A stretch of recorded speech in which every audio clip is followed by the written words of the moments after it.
Hello and welcome to the show. Now, when Jimmy Broadbent threw down the gauntlet to try and get a car on Forza Horizon 4 to 200 miles an hour for as little money as possible, naturally I had to try and give it a go.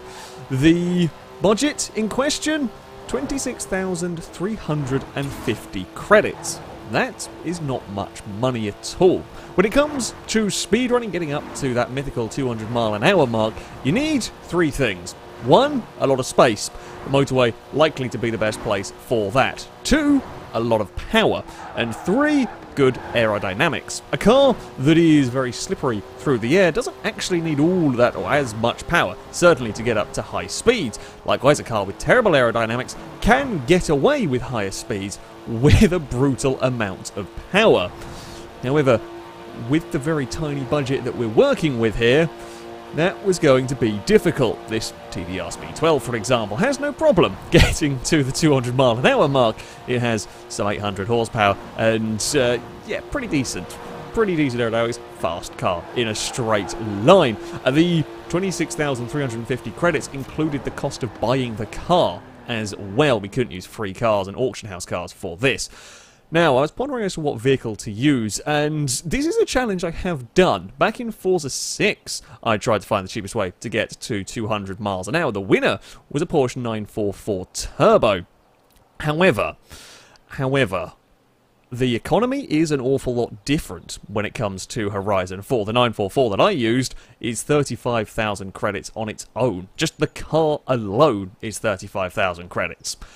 That's almost 10,000 over the budget that we had. And also, on Forza 6, when I built it, I came out to about 25,000 credits, 25,500 credits for the Porsche to do it.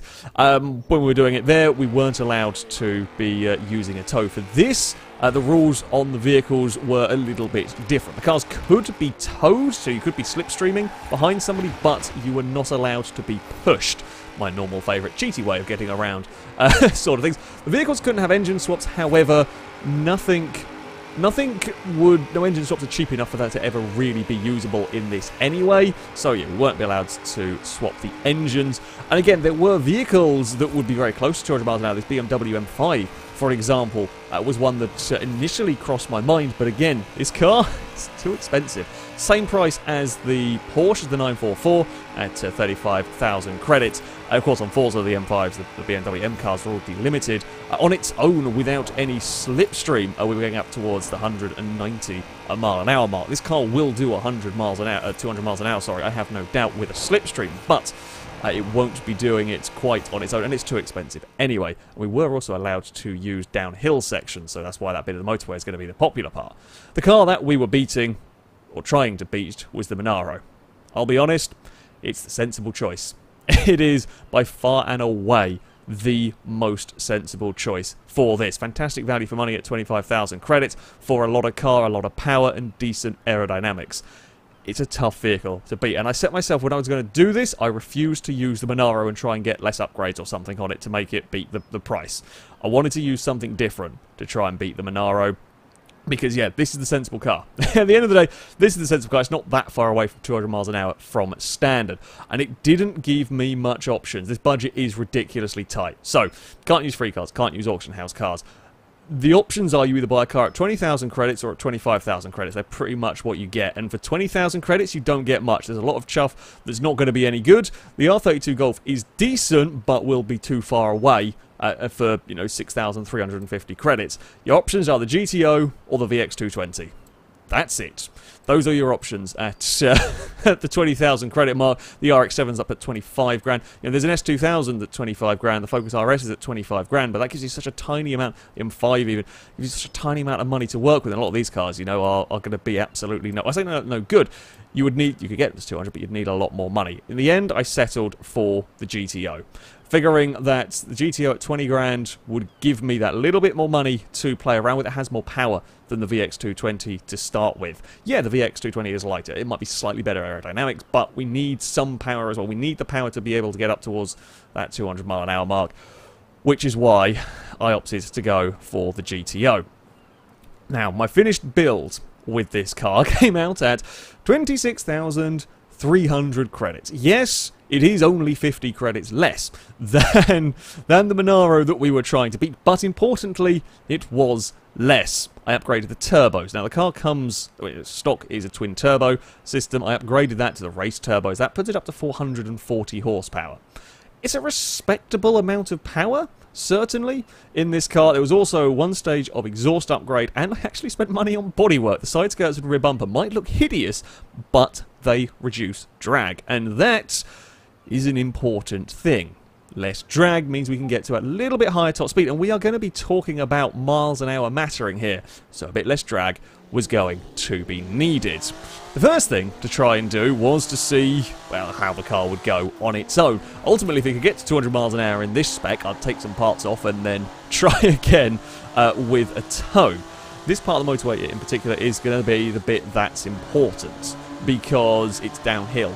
Essentially, we were allowed to use the downhill sections, and this is where we were going to be able to make the speed up. The GTO does have a couple of downsides. It is quite heavy, and while the weight doesn't essentially affect the top speed, it makes it a lot tougher to get there. It just makes it slower to accelerate to its top speed, and we do have a limited amount of space down here. Also, of course, I've not touched any of the handling bits. It is a little bit, it's not very grippy. The car, it's okay, but it does understeer quite a lot. On its own, as we ran out of the tunnels down towards the corner, it'll be up to 190 miles an hour for the vehicle on its own. The benchmark, reckoned 188. We beat that by a couple of miles an hour, but I was going to need to find another 10. Also, we would have to have done the speed by this corner. If it's got to that corner and we haven't hit the 200 miles an hour mark, the run was done. It wasn't going to do it, because then we've got to start weaving a little bit, and traffic was always going to play a part as well. We're going to have to deal with, you know, weaving in and out of the way of that along the run. And before we did get to speed running down the motorway, there was an idea floated around. So we got a bunch of people together to help out with this one, to try and punch as big a hole in the air in front of us and to try and keep AI cars out of the way of the GTO as possible. Now, there was a theory that this particular road, now this is the one that loops through the festival site, and there's a really, really big hill after the festival. The plan was, if we could get the car up to speed, get it up to momentum, follow the vehicles down here, let gravity do the final bits, gravity help the engine do the final bit downhill, we might just about be able to sneak it. There are difficulties though. It's narrow. Mistakes are easy to make down here. If there's traffic, I'd be in trouble. At this point, following behind the Mini X-Raid vehicle, coming up towards some of these corners was a little sketchy, especially for the SUVs. And again, this was kind of a bit of a test run. This is the hill that we were needing to be fast at. And, I mean, it is a steep hill, but it's very short. We end up just throwing the car on the dirt. Surprisingly, because it's still technically downhill, I was actually picking up speed off of here, up to 189 miles an hour, almost as fast as it got on its own down the motorway. Things, though, did go predictably FailRace as the GTO ends up on its roof and in a tree. Theoretically, it could have worked had I been in the slipstream the whole way down the hill. It might have actually been able to do it, but it was fiddly and difficult, and honestly, the motorway was going to be better. After a couple of attempts starting, kind of as the opening clip by the turning for the roundabout, we realised I was going to need a bigger run-up. Basically, this vehicle, while it is fast, it struggles to get going. It needs a lot of space to get up to its 200 miles an hour. So we kept moving the start line for me further and further back. We were going to have to jump across the roundabout and get going, and that was there when we were going to have to try and match up with an SUV. And this begins the fun part. I'm bouncing across the roundabout at about 150 miles an hour, and we're trying to get the SUVs, we're trying to time it so that the SUVs can be up to speed and I can immediately duck into the slipstream. You might wonder, why are we using Hiluxes, Escalades, Urises, and all of this sort of stuff? Well, the reason is they're big. They have massive, massive engines in them. They punch a huge hole in the air. I can sit in that hole, and as we have seen in previous Forza games and so on, big vehicles actually do punch a bigger hole in the air. Again, might only be worth a mile an hour or two, but that might be all that we need to get it to that 200 mile an hour. This first attempt, it was a bit scruffy. The SUVs were in the wrong place, but we got to 192 in all of that. So we tried again across the roundabout. It's a little slower off the roundabout, and that time the SUVs were a bit too early. So they were a little bit too far ahead. We did have some fun and games of lag, and trying to get the communication for this was tough. This is some serious teamwork that we had going on. We did have, at this point, we're having a few vehicles running, just that we might have something in the right place and stuff to try and help out with traffic and whatnot. So yeah, we were giving all sorts of different ideas. I mean, not only were we having to worry about trying to match up with the SUVs, we're having to worry about trying to dodge traffic on this road. The roundabout crossing is risky, it's bumpy. I mispositioned slightly by maybe half a metre, get a huge wheelie, and that's into one of the traffic blocking cars. So you might notice around the roundabout, to try and keep the roundabout clear, we had a large number of people, and I'm massively appreciative to all the folks that were actually around the roundabout here helping out by stopping the traffic going. You don't see their cars all that much, but it was crucial for us to be able to do this with any sort of consistency. That time, though, a big wheelie ended up me into the blocking traffic. So, we were still trying, and traffic was still getting in the way. We'd almost got the kind of line up. The SUVs were a little far ahead, but I got a bit too much understeer going into the tunnel. I mean, the difficulty I have in this is I'm following these SUVs and I can't see what's ahead of us here. When you are so close to the back of the Hilux, that's blocking just about everything ahead of you. And this time again, the Hilux is a little far away, but I do have a very, very good run down this hill. We go towards 192 mile an hour mark as we continue to accelerate. The GTO can do it. However, what I didn't realise, because I was so far up the back of the Hilux and looking at the speedos, we hit 196. Yep, there was a truck across the road. We think that just a random lobby player had hit the truck, and while the players can't affect your car, they can affect traffic. So they grazed the truck, they spun the truck in front of the road, and we got stuck. So we tried a few more times, and we were still struggling to quite get that final couple of miles an hour. We were struggling just to get this. We were getting better with the transition, but it wasn't quite working. So, next idea, more teamwork involved. We were going to have a little bit of... This was the game lag that we were dealing with from time to time.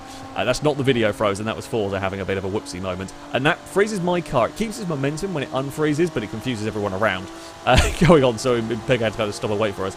The theory was, so, more speed needed crossing the roundabout. The closer I can get to 160, 170 miles an hour when we leave when we head towards the big downhill tunnel, the better. So the few miles an hour I can get here is good. Also, what I could do is I could have the Agera fly through the roundabout, clear out all the fences, clear out the bushes and whatnot so they don't slow me down. So the Agera punches a hole across here, or tries to. In this case, actually didn't quite work out so well. The Agera punches a hole across there. And then actually carry more speed onto this bit of the motorway, and I stand a better chance of getting up to the 200 miles an hour. Still not quite got the join right with the slipstream, but it was a lot more speed across the roundabout. And the Hilux, of course, the difficulty with the SUVs are having is that they punch a big hole in the air, and they may well be on race tyres. However, they still don't handle great. Not at 200 miles an hour in these tunnels, and they were having a tough time trying to keep the cars pointing the right direction, just trying to carry the speed around the corners. This time, again, was looking like a good run, and a Fiesta. Traffic got in the way, and again, I am committed to following where the Hilux goes, and neither of us, in that particular instance, neither of us had the grip to do anything about the Mini. While the traffic blockers were doing a great job at the roundabout, there's actually one down one of their slip roads as well, with stopping vehicles coming on from that. When vehicles were on the motorway, yeah, there was only so much you could do. Next attempt, I clobbered the barrier that wasn't great. The communication failed a bit on that one. The Hilux hadn't realised we'd set off. Gradually, we were starting further and further back. Basically, we were just trying to get more and more of a run-up. While, you know, a couple of miles an hour... Again, it was a case of maybe a couple of miles an hour faster on the approach. Wasn't, you know, going to do all that much, but it might make half a mile an hour different further down. Just everything you could do to get that little bit more speed out of the GTO. It did start to rain, and the traffic continued to be a nightmare. We couldn't really block the traffic off down on this road, and the problem is you commit to some of these corners in a GTO doing 150 miles an hour on its standard tyres, and sometimes you just don't quite have the grip. That was me off visiting the scenery, and this would be a continuing theme for a little while. Yeah, on this part, sudden BMW that I didn't see behind the nameplate. Even if I'd seen it, I was so committed to that corner. I'd have to have seen it so early, because I was committed to that turn already. We were going to end up clonking into that one.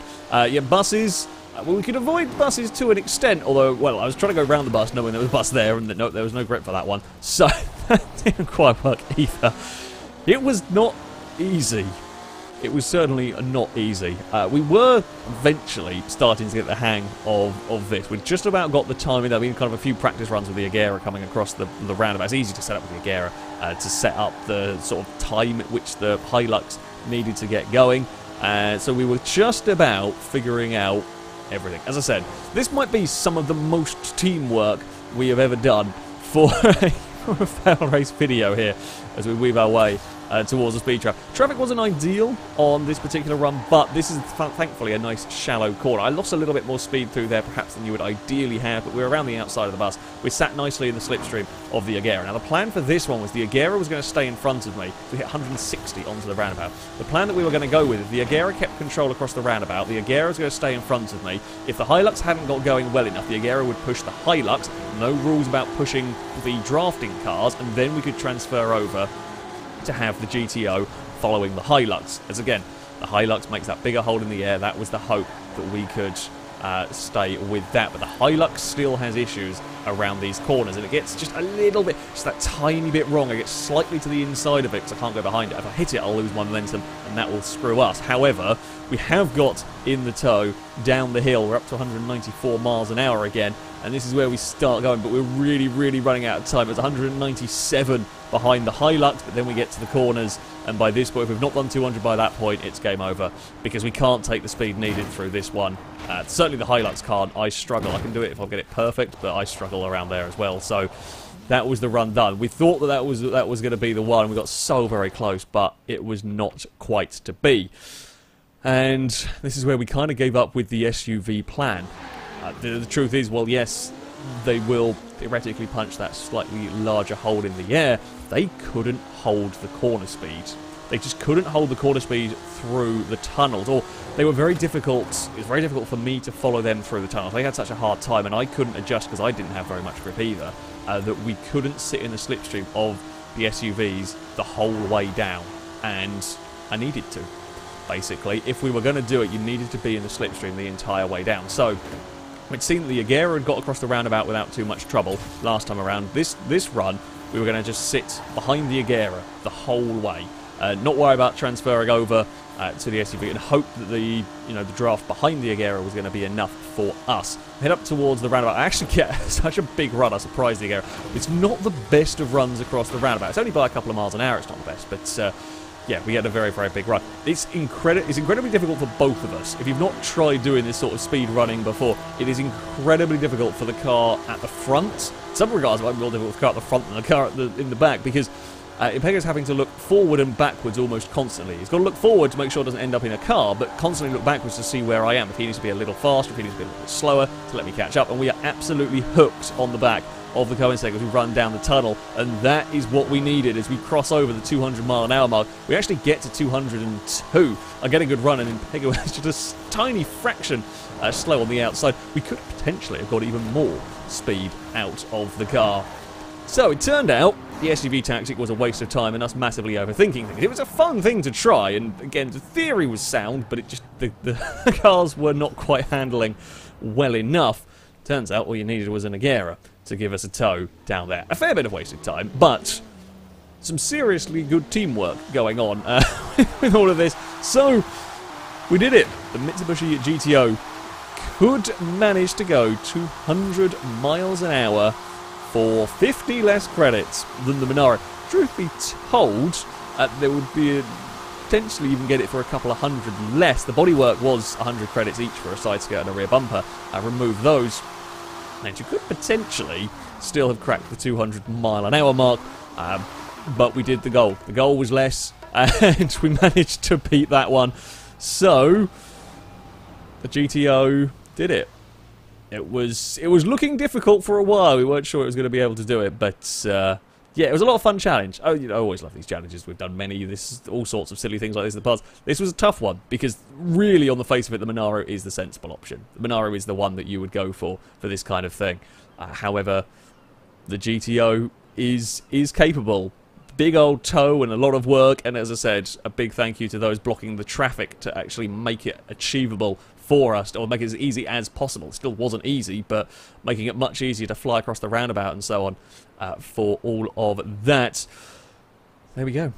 Mitsubishi GTO is victor by 50 credits. That will be it for this video. Thank you all very much for watching, and until next time, a goodbye.